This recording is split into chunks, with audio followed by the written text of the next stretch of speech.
Hey, everybody, welcome to View from the Top podcast, where we help growth-minded men who desire momentum in their business, their family, and their finances get through the valleys and up the mountain to their very own View from the Top. I am so glad that you are here listening in today. We're going to dive into what seems to be a very, very mysterious topic today, and that is decoding what women want.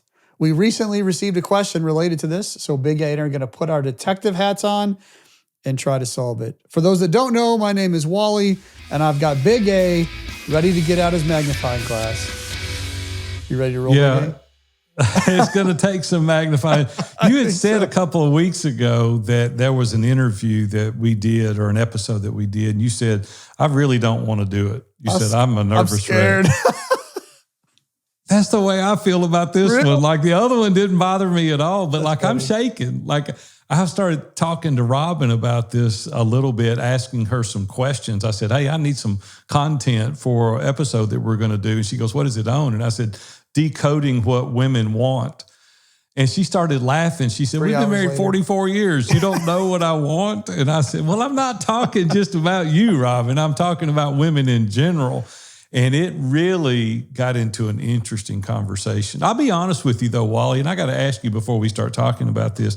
She kind of hurt my feelings the other day. Why is that? She doesn't hurt my feelings often. Robin is so, compassionate, and she shows a lot of empathy.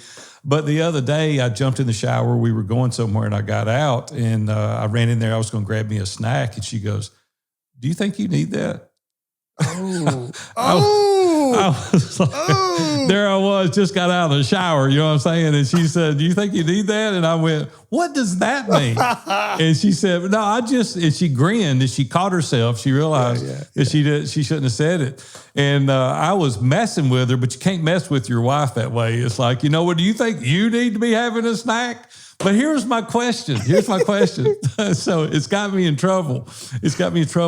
Like, I love to snack at night. Not during the day. I don't even care about it. I'm so busy working, I don't even think about it. But Robin and I watch football around the clock. It's football season, so we watch it some college on Saturday, and we'll watch it Sunday afternoon, Sunday night, Monday night, Thursday night. It's our thing. We love to do it.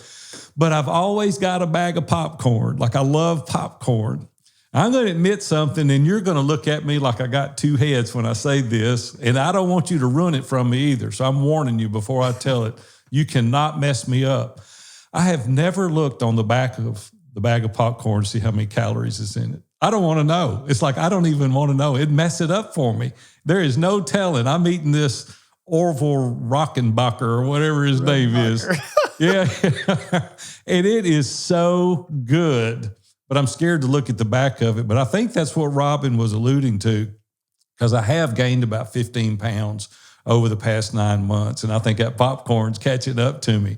But do you snack? Do you like to snack when you're watching TV, or you and Sonia kick back watching a movie? Is that a thing for you?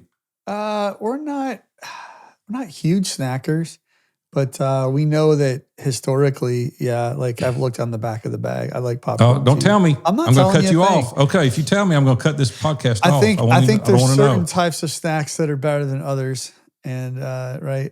And we've been a little more intentional lately about just the food that we're eating and the times of day we're eating it and all that. So we haven't been super great at it, but we're trying not to eat anything like after 7, but it makes it hard trying to get to bed about 9:30 so we're not watching, TV. TV is a killer for us, right? Like if we're watching TV, for some reason you get hungry, and I did fall into a bad snack habit about a month ago. I will say this. I knew the truth would come out. I was waiting on this. I knew it was going to come out. So here's what it was. This is crazy.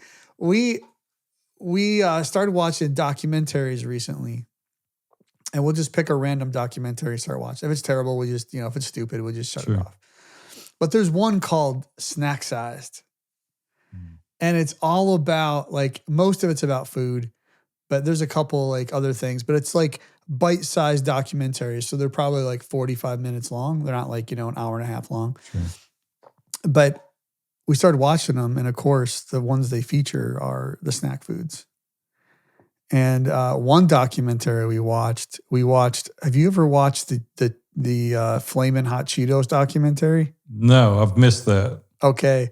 It's actually like a documentary / movie about essentially the janitor that figured out flaming hot Cheetos, right? It's a funny movie, funny documentary. It's really good. But I had to go buy a bag. Like, I watched the movie and like I could not go buy a bag of flaming hot Cheetos. Were they good? They were great because there was a story behind it. I wouldn't go buy one tomorrow. It's just in the moment, I was emotionally tied to the journey. And was the Cheeto good? Did you like it? Yeah, it's hot. It was good? I don't like hot stuff. Oh, it's good, man. No, I don't like that. Stuff makes your eyes burn and your mouth's on fire. Like, no, it wasn't that hot. Hey, before we get into this, I want to give the audience a stern warning. Do not send me a message and tell me how many calories are in that popcorn. You'll mess up my whole week. So I'm just telling you straight up, I don't want to hear from any of you about the calories in the popcorn. Wally, what about decoding what women want? You're not nervous about doing this episode at all? I'm not as nervous as I was on the other one. Okay. So, yeah. All right. Yeah, well, I think. I'm afraid we might mess something up, and we'll get a bunch of women haters or something that will be.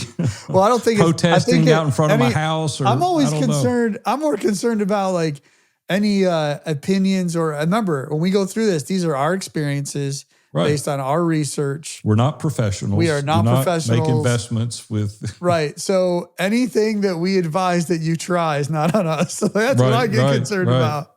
Yeah, we may give you some advice that's good, but use it at your own risk. Yeah, what I have found mostly, I was meeting with a guy on Sunday afternoon, actually, about some marriage challenges they were having. And it's funny because I've given him kind of some counsel in the past recently about some things to do or not do. And he's learning through that, newly married, and he's trying to figure it out.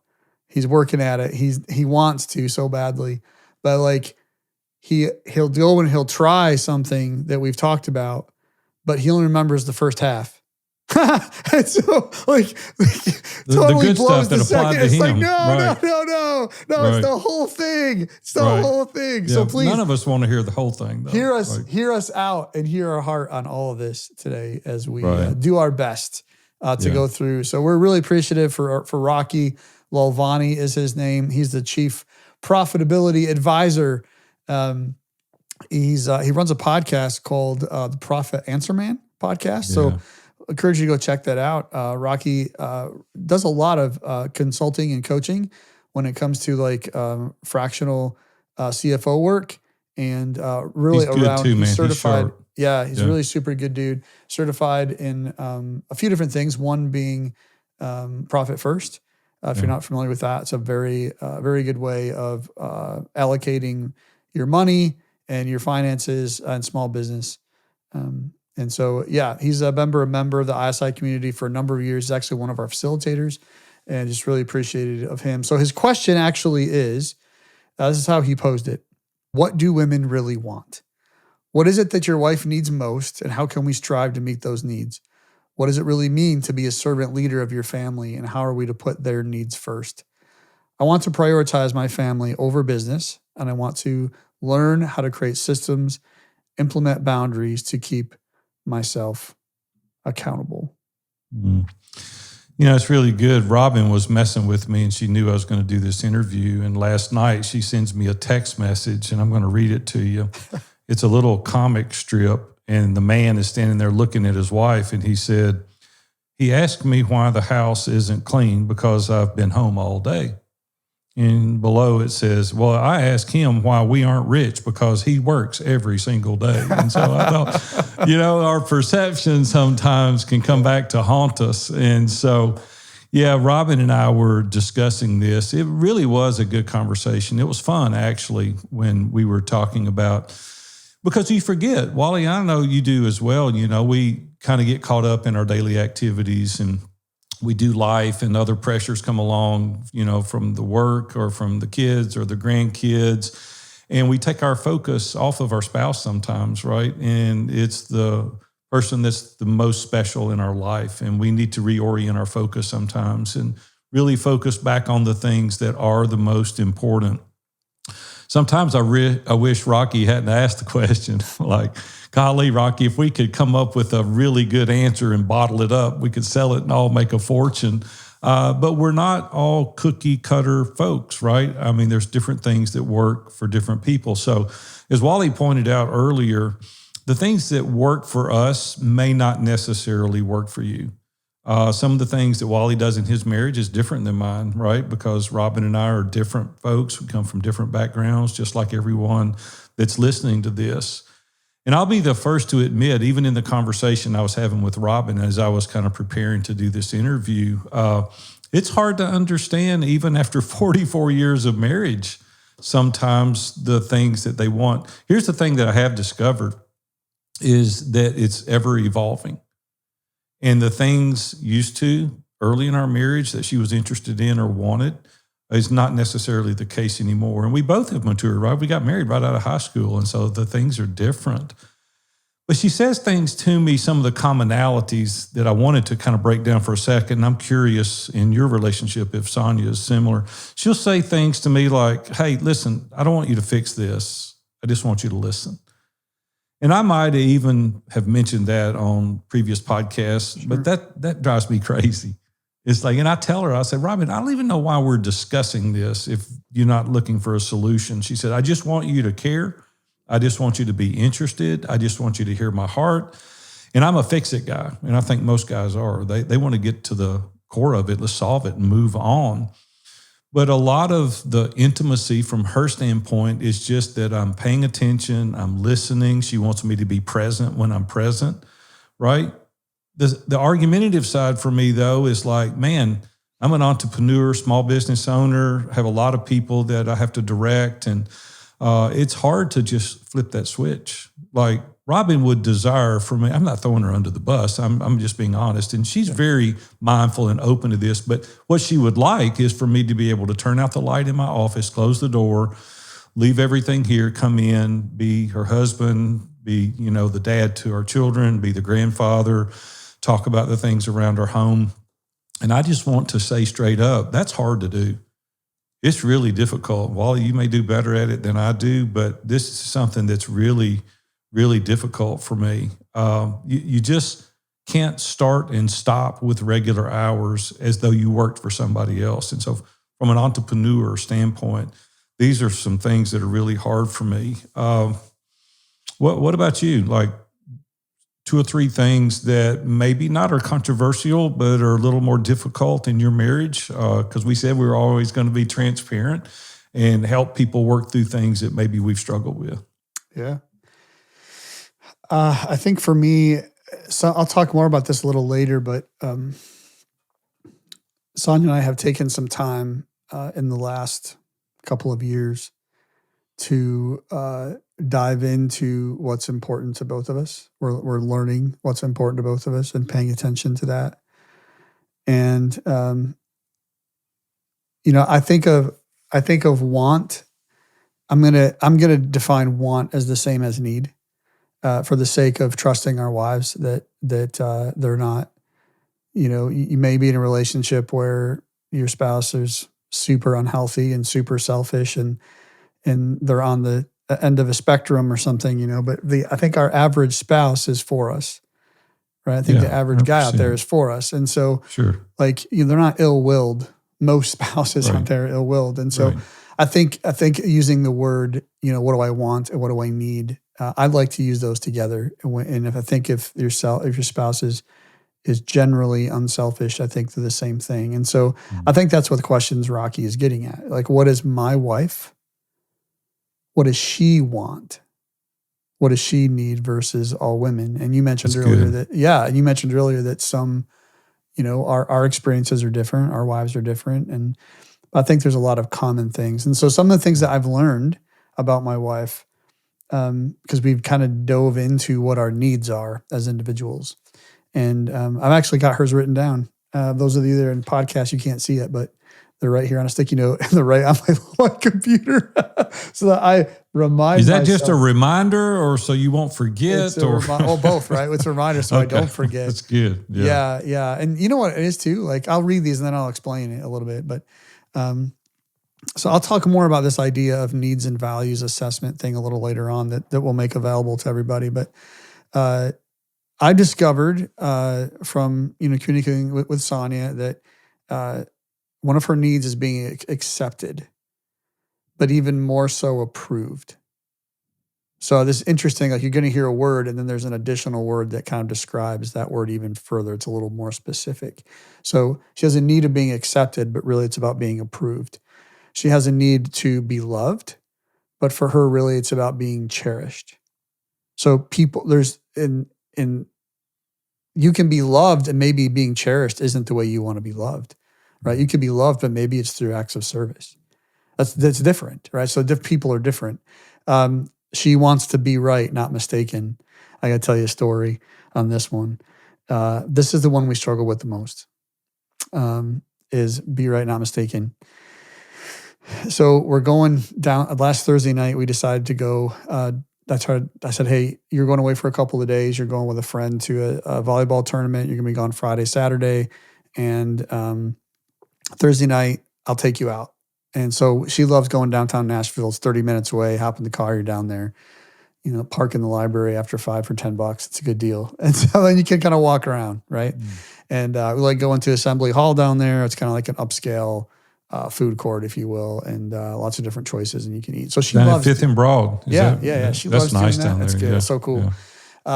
So she loves doing that. She loves the people watch. So I'm like, hey, I'll take you down there and go. So we start going down there, and I said, hey, can you buy the parking pass for the library? Because you have to buy the pass ahead of time to scan it in. Otherwise, it's like $20 instead of $10. So she goes in and she buys it. We're on our way down there. I pull up to the entrance, and she's like, it's not this entrance. And I'm like, yes, it is this entrance. She's like, no, park, like traffic's crazy down there, right? So I got people behind me, people coming the other way. And I'm like, I got to turn. So I'm raising my voice and she's raising her voice and she's emphatic. This is not. And I'm like, this is the place we came in a couple weeks ago. And she's like, it is not. And it's the other. I'm like, oh my goodness. So anyway, you guys have probably had those situations too, right? But who was right? I got to know. Wait a minute. We can't go anywhere yet. Was she right or were you right? So were you at the right place or not? So this is the thing. Like the address was 6th Avenue of the library. Like that's the physical address of the library, right. But you can get in from 7th Street or 6th Street. Okay. And so we always come in 7th. We never come in 6th. We exit on 6th because that's. Are there two different parking passes? No, you have to buy a different. Same parking pass. She didn't realize. She's thinking it's 7th versus 6th. So I had to shut up because I'm like I mean, I could have been wrong, but I thought I was right, and I didn't want to push it. But she because one of her needs is not to be mistaken, and she hates being wrong, and so we had this, and we worked it out. It was fine in the end, but that's why that escalated for us. Just because that's one of her needs is that she doesn't want to be mistaken. And so she was not really mad about being wrong. She was more embarrassed of that idea of being mistaken. And so if I know that about her, one of her needs, knowing that she feels embarrassed, if I care about her and my response to that's very different than I just look at her at being stubborn. Would you agree? That's a whole different way of looking at it. And so by knowing that about her, it helps me able to process and kind of reset myself and be like, okay, how do I help through this? Another one for her is duty, not just duty, but to do right or to do good. Another one is recognition and be noticed, be affirmed for things. So those are her primary needs. And I have discovered that. Are all those needs from you or are these from everyone? No. Okay. So these needs are specifically to her and her 5 primary needs. From you. Does she need just the recognition from you or others? No, this is in general. This is her. Okay. This is how she lives in the world, right? Sure. So any relationships that she's connected to. Yeah. These are her core things that she deals with on a daily basis. And we all have things. They're all different for all of us. I have my 5. They're right here. They're different for me. than they are for her, but she knows mine. And we work at that. So yes, there's like practical, like I could give you like specific, like functional things that go on in our marriage, but they're all related to those in some way or the other. Like they're all related to those things. If one of your needs is not to be mistaken, there's going to be a battle all the time. It's not. I can be. No, it's not. I said it's a good thing that it's not. Right? You would be in trouble. You know, as guys, though, Wally, we hear all kind of crazy stuff. You and I are in a group with 130 plus guys in 15 or 16 different groups. We have coaching clients. Yep. You know, I get an opportunity to speak occasionally, and I'm seeing guys. And so there's constant conversations going on with these guys, right? Our whole life is wrapped up into talking to guys and helping them grow and helping them really understand where they're at, building boundaries and nurturing those relationships. But I'll have to say, there are so many different perspectives, right, on the things that these guys see. And we hear things from guys like, well, you know, material wealth is really most important. That's all they're interested in. And there's nothing further from the truth, right? I mean, these are some crazy things that we hear. I'm not saying, you know what, I was a little surprised about something because Robin and I were sitting at our breakfast table and we were kind of going over some of these things. And I was asking her some pointed questions. And I knew her answer right out of the gate when I said, Robin, do you think that material wealth is really important to most people? Knowing she was going to say, no, absolutely not. And she said, yeah, it's important. And I looked at her, I said, what? You're like, and I've been getting this wrong. I want to be secure. And see, her definition of material wealth was security. We talked about that in a previous episode, right? Like our definition of wealth, a lot of times we think of money, but to your point and Robin's point, it wasn't. Yeah. She was like, no, I want to be secure. Like, I don't want to have to be worried, you know, about some of these things. I asked her another question that was kind of funny too, is one of the things that we found that some guys will say, you know, so these are kind of myth busters, you know, that we're talking about. So these are things that guys think that women want? Yeah, right. Okay, all right. Just talking to different guys. Material wealth is more like, they always want something. There's always something they want. Okay. Right, that's what they say. Okay, yeah, and they usually, I catch guys when they're mad. You know, they're like, "Here's all she wants, and make some more money." You know, get out there and make some more money. The other thing that I thought was cool was macho behavior. It's what attracts them. And I asked Robin about that, and she said, "That makes me sick. That doesn't attract me." And I said, "Really?" And I said, "A guy come walking in all buff and strutting around." She goes, "That makes me want to puke." And I'm like, really? You're like, good. Goes, You're in good shape. Yeah, I said, oh, you're in good shape. Yeah, I'm batting 100 on that one. You're safe. So, what do you mean by that, Wally? Like, nothing. You keep you going. sound like Number Robin three. when I got out of the shower. Number right? three. Number three. Well, the other one, and she said, this one took me back a little bit, though, when I was talking. I said, well, physical appearance is really important to women. And Robin goes, yeah, that is important. Like, when I want you to look nice, you know, we go out, or I want you to take care of yourself. And like, that's the reason she told me not to eat that snack. It was like, no, you can't have that snack. But guys are saying these things, what's in their mind. And I just wanted to get it from a women's perspective. Some guys really kind of play on this, and I've got to own this next one. This next one is playing hard to get. And I did that for the first 2 years of our relationship with Robin. I dated a lot of girls in high school. And I'm not boastful about that, but I just wanted to date. I didn't know exactly what I wanted in a spouse. And so I wanted to date different girls to see different personalities. And Robin kind of gave me a bad rap on that deal. But she would call me on Sundays to come and visit with her, and I wouldn't answer the phone. I wouldn't take the call. And I said, that's my day. You know, I'm not working. You know, I'm not at school. I'm like that's my day. And she later told me that it was a thing that kind of aggravated her, but at the same time, she wanted to kind of pursue me. And so I knew that, so I used it. You're a chump. And I was a chump. I was. In high school, I was. And so don't do that. So I'm learning things like that's very abusive, right? I mean, it's but there again, we tell the truth on this show. And so I want to just own that I did that. I had to apologize later years, but women really had rather have, Robin said, an open and honest conversation, right? It's not the necessarily playing hard to get. They just want it to be real. And so we talk a lot about that in ISI today. And then guys that are, they think that they want these guys that are overly dominant. They want a guy to come in, call the shots, and Robin was, I only have one woman to go to get the answers to these questions. But from Robin's vantage point, she said women don't want to be controlled. They want to be loved. They want people that is interested in them. Like you said a while ago, and I really liked what you said. I wished I had written it down and helped me again with it.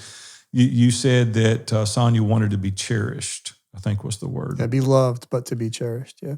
Yeah, that's a whole different thing. That's a whole nother level. When you cherish something, you hold it delicately, you protect it, you coddle it, you watch out for it, you handle it with great care. I think about the word cherish. That's a really good word. I like that word. I did not do that early in our marriage. I didn't do that. I didn't understand it.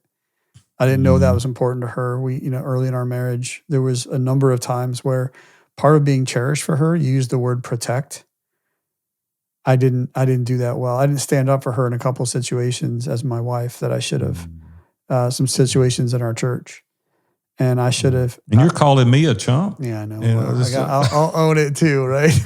I took her call, for goodness sakes. I mean, come on. Okay. But yeah, I didn't know. And so I didn't know. And now I do. Yeah. So what would you say? Now there again, we're not laying a blanket over all women, and we want to keep iterating that throughout this episode. We're not putting a blanket over and saying this is true for everybody. It's not. We're speaking from our personal experiences. But what would you say that most women want? Well, to your point, I thought about when I saw this question that Rocky said that we were going to talk about today. I went and asked the 4 women that I know, the best, that are all married. And so my wife and my 3 daughters. And so I asked them each this question. I'm just going to read their responses. This is one of them. Security, affirmations of those things we do day in, day out for our families, to be cherished as the most precious gift you were given outside of Christ. Oh, and diamonds. That was my wife. There you go. Big diamonds. Face. Yeah. You heard the word affirmation and cherished in there, didn't you? Right? Yeah. That's exactly what I have written down. So that was not even made up. Here's one of my daughters. Security, appreciation, verbally if possible. Flowers and notes are nice, being heard and listened to. And then here's my middle daughter. She's the wordsmith and the deep thinker of the group. I think a better question is that husbands should be asking is, what does she want? And I think we've talked about this, right? So our individual spouses. So she says, I want Chipotle way more than I want flowers. But if it has to be all clumped in together, not in any specific order. Number 1, I want a real apology when a man realizes he's wrong. Number 2, I want recognition that women are on a 28-day cycle and men are on a 24-hour cycle. 28-day versus 24-hour. That was genius. That was so good. Women are on a 28-day cycle and men are on a 24-hour cycle. That's so funny. We were designed to slow down and regroup some days, and others will accomplish the very thing we need to do, versus men who get up every day ready to go, go, go. Number 3, a husband who takes responsibility for his household. Even though I provide income, I manage the house, I'm not responsible for keeping us afloat. And I don't feel like I should be responsible for that. This is her perspective. Number 4, I listen and then I ask if I need a hug or I need him to fix the problem. Most of the time, it's just a hug. Catch that? Number 5, please tell me. She must be in the same school as Robin. Just listen, right? Yep. Don't fix it. Just listen. Yep. Number 5, there's just one more here. Number 5, please tell me what you really think and feel, not just what you want me to hear, even if it means I respond poorly in the moment. I can regroup and appreciate you told me the truth. And then which one of your daughters said that? This is the middle one. This is Julia. Yeah, I'm going to call her out on that. I don't know. I don't know. We'll have to do another episode on that question alone. Tell me the truth. Yep. Whether I respond poorly in the moment or not.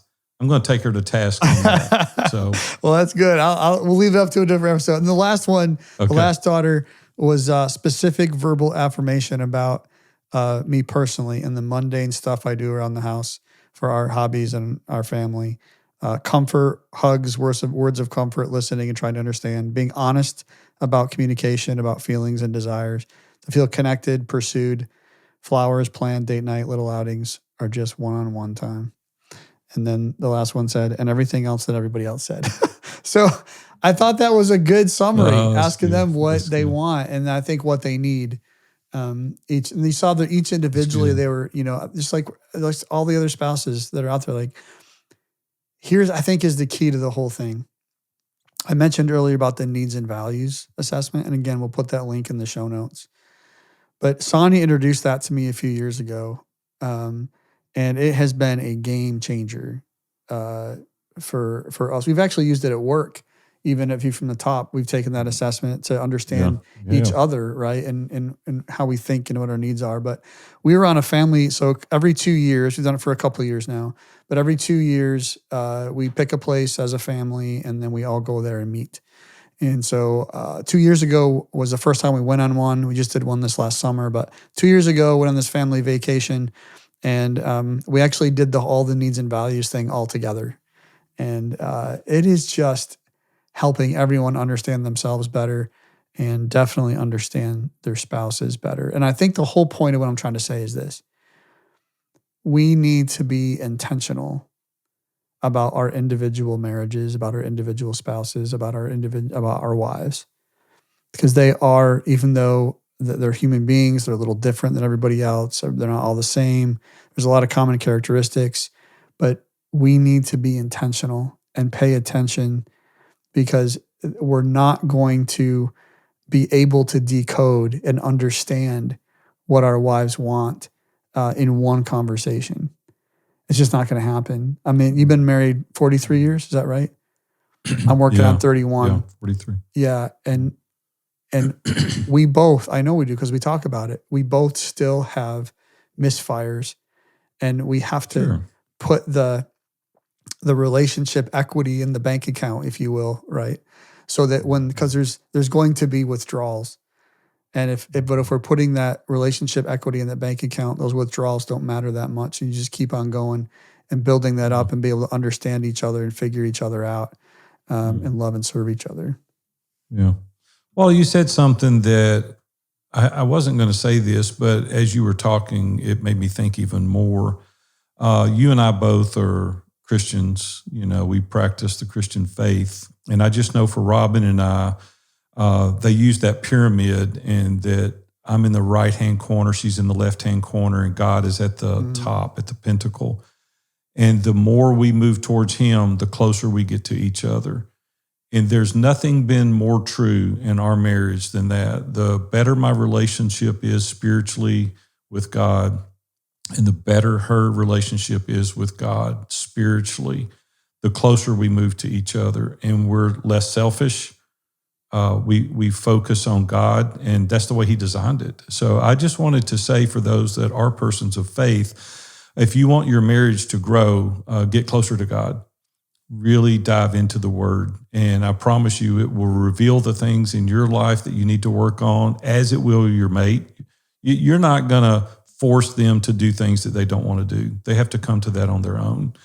And no matter how much we try to change, what's funny is that we fall in love with somebody and then we spend the rest of our marriage trying to change them rather than trying to embrace them and accept them for who they are and have this honest dialogue and these conversations. And so I just want to encourage those that are listening that are persons of faith that if you'll practice that exercise, your marriage will definitely be more intimate, and the closeness is indescribable.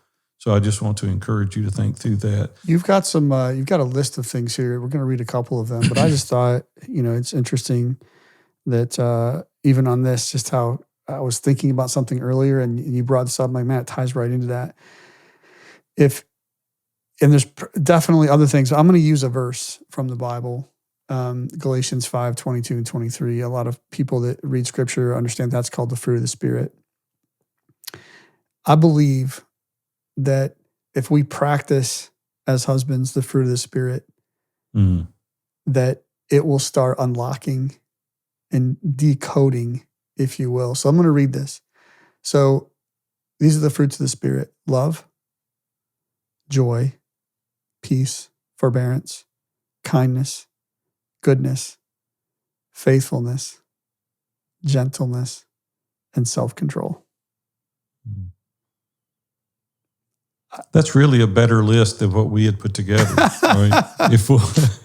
if we'll practice those things, and several of the things that we even wrote down, like kindness and capability, and they are. And so, you could really take that Galatians passage and practice those things, and you would more than decode your wife. You would meet all of her expectations. You would meet all of her needs. You would be in perfect alignment. If we would just practice that one thing. Great word. Glad you read that. Yeah. Wally, if you had to pick just one, though, if we each had to just pick one, what do you think Sonia needs most from you as her husband? Presence.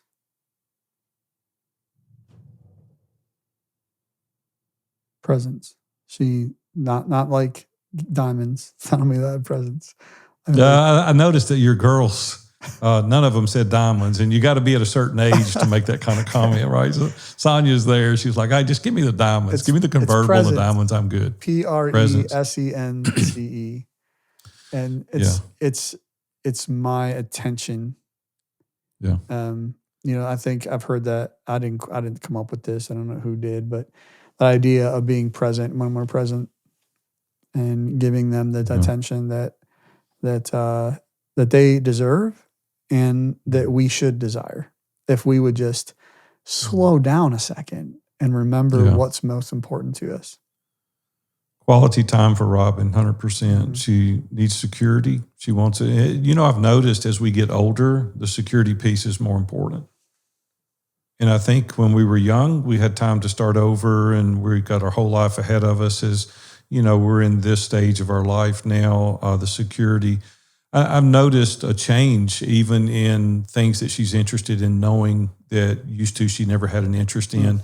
And it's because we're at the age we are now, and she doesn't want to be scared. If I were to precede her in death, she wants to be sure that she's taken care of. She knows how to handle our state of affairs. And so, that's kind of what I said at the beginning of this episode is decoding women. It's an evolution. The things are perpetually changing.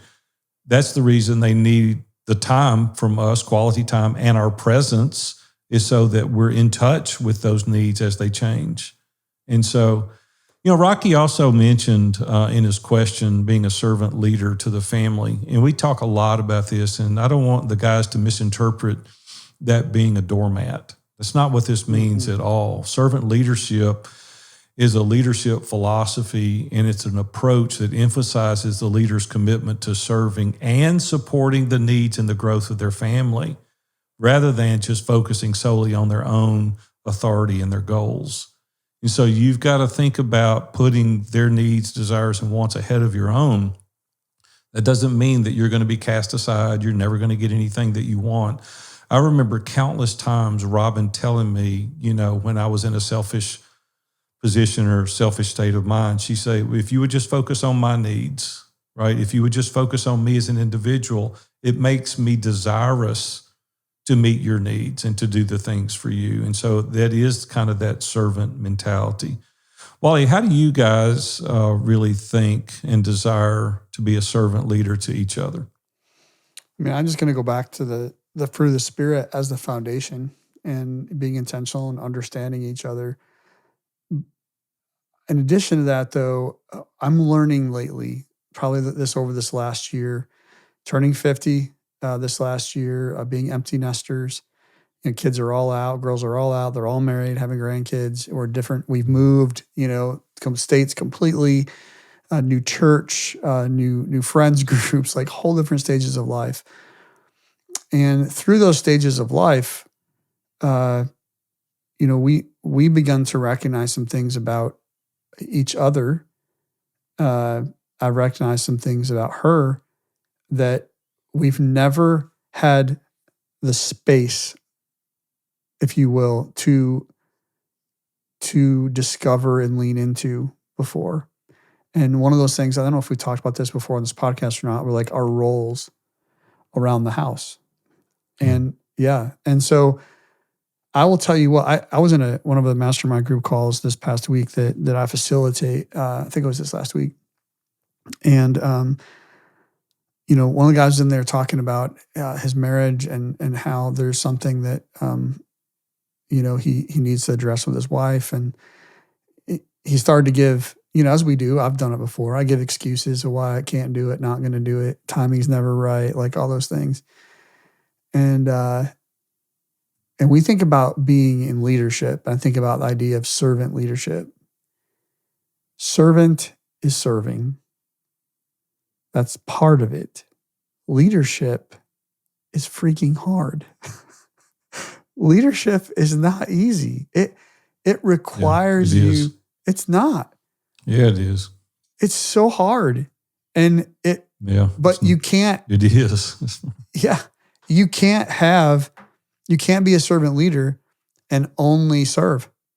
You can't be a servant leader and only lead and lean into things. You've got to do both. And that's when I think about that. So Sonia and I have been working through some of those things. We've had some really, 2 nights ago, we had a really hard conversation around sexual intimacy that we've never had before at 50 years old and 30 years of marriage. And it was actually her that brought it up. And so she showed some leadership and she said some things she's never willing to say before. And it's just like, wow. Like, do you think you could have said those things early in your marriage though? I think I could have been a lot less scared. I was going to say this, like, I've noticed this about Sonia.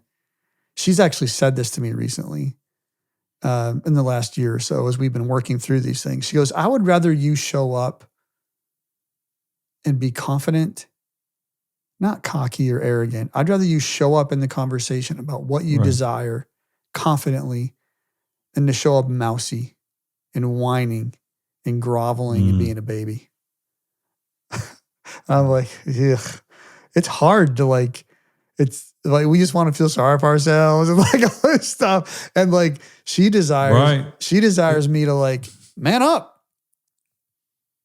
And so it could have been a lot better earlier if I had done those things. And we talk about this a lot, man, but this is reality. Okay. If I was not around the people that I'm around, I wouldn't have changed. God could have done it a different way, I guess, but I wouldn't change how he's done it. So I'm happy to have been around the guys that I've been around the last 7 years. Yeah, that's so cool. That's so cool. We all learn from each other, right? We need these trusted advisors to help us and point out our blind spots and encourage these superpowers and challenge you and, help you build the boundaries and help you really see the error of your ways and ask you if you're doing these things for your wife, right? It's encouraging that you've got people in your corner that you meet with on a weekly basis that kind of call you up and call you out, and it helps you be better. And if you'll talk to any of the wives of any of the members in ISI that's been in for any length of time, they've become our biggest advocate. They're like, man, he's such a better husband. He's such a better dad. He's got boundaries now where he used to not have boundaries. And that's the reason we're even doing this podcast, is because some of the things that we've learned as a result of surrounding ourselves with this many men over a course of a decade, we've just been able to gather a little insight. Wally, as we finish up today, this episode in Decoding the Women, it wasn't quite as scary at the end as I had anticipated it might have been. But how would you kind of summarize this episode as we close out today? Yeah, I just want to talk about the idea. I think as we've been talking through this whole thing, and we mentioned it a little bit along the way, so this isn't like we're saying anything new, but let's just kind of wrap it up, is that loving our wives and being intentional about the time we invest in them is work. But it's work that's worth it. I like that banking analogy I mentioned earlier about related relationships. So we got to be depositing funds and goodness into our relationship, because there'll be withdrawals. But if you don't put it in, it can't grow ever. And so I think a couple of takeaways for me from this is it's been a good reminder to me too. It's like they say about like teaching anything. If you want to learn the most, be the teacher. And just having to do this today with you is like, oh man, it's a great reminder of these things. So I think understanding our spouse individually and what she really needs and what she really wants. And again, I mentioned this needs and values that we'll put in the show notes that you'll be able to grab there. Encourage you to take a look at that. You're going to want to it's really cool. You're going to print it off and fill it out, and it runs you through the exercise of figuring out. You do it together separately, and then, share it together. And there's a bunch of a language and copy in there that kind of helps to explain it a little bit too. So I think understanding how to prioritize, our time with our efforts with our family and our business is really important. And then you mentioned, being a servant leader, and Rocky says, how do we be that? And I think learning to be that and diving into that and striving for that. At the end of the day, like, even though it's hard work today, like, we're going to reach a point in our lives where we're going to look back. And I don't know about you, but I don't want to look back and have any regrets. No, zero regrets, man. Looking back.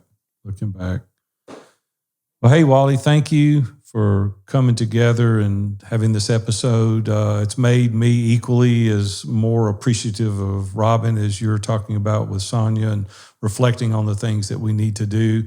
Hey, we need to love them, but more than anything, my takeaway today is cherishing Robin like she deserves to be cherished. And absolutely, just like always, the reason that we want you to do these things is so that you too can experience a view from the top. Thank you guys again for listening in today, this episode. Hopefully you were able to take away something from it and go and work on your marriages, even this afternoon or this evening or tomorrow, depending on when you listen to this episode. But as we finish up today, I just wanted to remind you again that we just started recently a private Facebook group just for listeners of the View from the Top podcast.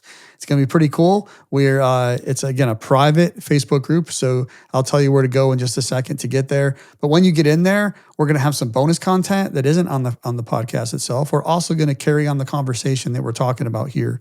So we really want you guys to come join us in that conversation, because there's things that we don't know, and there's things that that other guys listening to this episode, listen to this podcast need to know. And so we want you to come join us there, join the conversation, and be able to give and take from that private Facebook group as well. So the way to get there is to go to viewfromthetop.com/group. That's viewfromthetop.com/group. And that will take you right to the Facebook page. It'll redirect you right over to that Facebook page, and you'll be able to ask to join that private Facebook group. And I really look forward to seeing you there. I know Big A does too, being able to interact and get to know you a little better through the private Facebook group. So until next week, have an awesome one. We'll see you then.